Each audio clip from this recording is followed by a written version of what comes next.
melaksanakan sidang justisi pada 44 tahun 2002, Yunton nomor 7 tahun 2013 dan pada nomor 8 tahun 2000, nomor 7 tahun 2018 tentang kependudukan.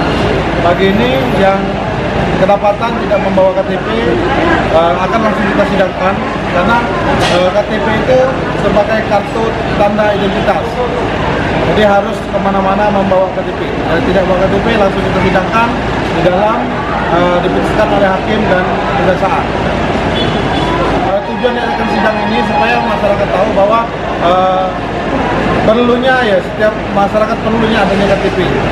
Jadi yang tidak punya KTP tetap kita sidangkan.